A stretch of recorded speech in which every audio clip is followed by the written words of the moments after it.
Moving Iron Podcast is proud to be part of the Global Ag Network. The network is going live soon, so check out globalagnetwork.com for more details and updates. Now on to the show. Moving iron in the 21st century.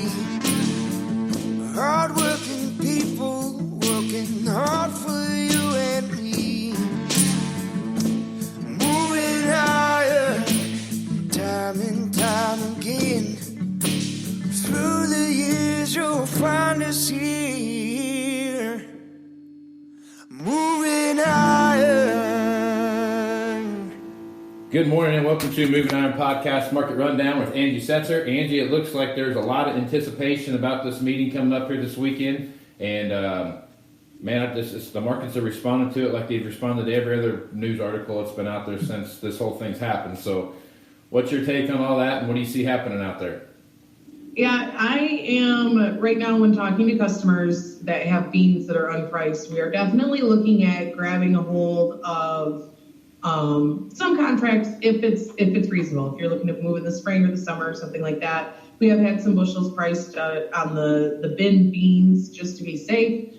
We are also looking at putting in target orders. So if the meeting is successful, then it's likely to show up, really significantly in Sunday night's trade. I would not be the least bit surprised to see us react knee-jerk far to the upside if positive headlines come out and we do iron out agreement. I would be the least bit surprised to see some amazing opportunities kind of show up in the bean market, perhaps while we're sleeping.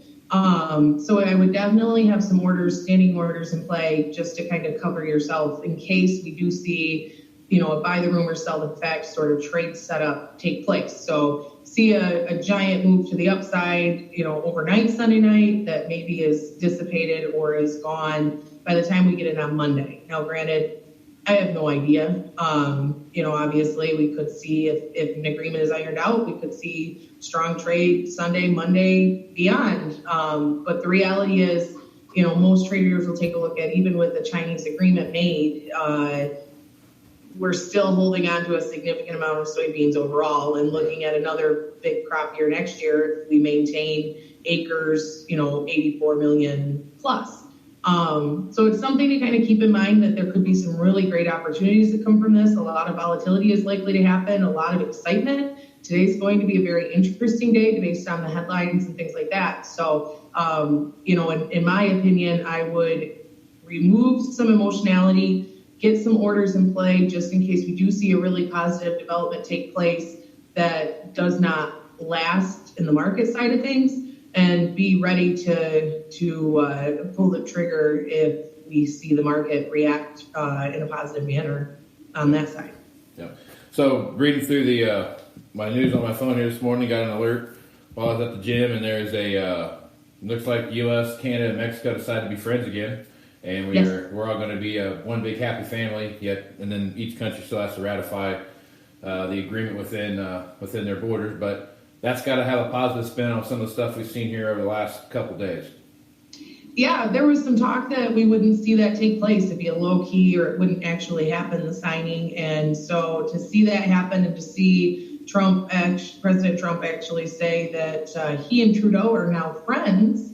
That was positive. Prime Minister Trudeau said that he called President Trump by his first name. So obviously you're besties if that happens. So They're probably texting each other, watching Gossip Girls or something. But it's working. It looks like we're moving in the right direction. There's a lot of political rhetoric that's being tossed around out there right now that this agreement may not be ratified. So I guess we're going to dust up on our civics lessons, that the Senate is the one to handle treaties and things of that nature. Maybe other countries obviously handle it differently, and maybe that could run into some hiccups. But I at this point, I highly doubt any one senator, congressman, whatever, is going to take a stand to kind of tear this apart. But hey, it's 2018. Right. I guess we don't know anything really on overall. But that was positive, and the conversations that we've seen out there so far about trade and things of that nature have been positive as well. We saw Mexico come in as a big buyer for pork, And we did see China come in yesterday. Now I'm going to try to squeeze this in quick. China came in and bought a lot of pork yesterday, third largest buyer.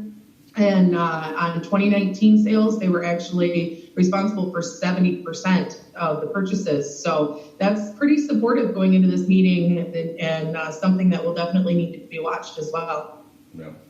Well, currency exchange and cheap soybeans add up to a lot of things happen there. So yeah, there's a lot of stuff going on there, Angie, as usual. So if guys want to reach out, touch, get a hold of you, how would they do that? You can find me on Twitter at Goddess of Grain, or you can email me at asetzer@citizenselevator.com. All right, so big weekend. Monday should be interesting, so we'll talk to you then. At least I'll have something to talk about. Absolutely. I sometimes laugh. There'll be no lack of thing until the next tweet comes out. We're going to sit there and say something crazy about who knows what. And next exactly. All back to the way it was. Who knows? So, all right, Andrew. You have a good one. We'll talk to you on Monday. Have a good weekend. Moving higher in the 21st century. Hardworking people working hard for you and me. Moving higher, time and time again. Through the years you'll find us here.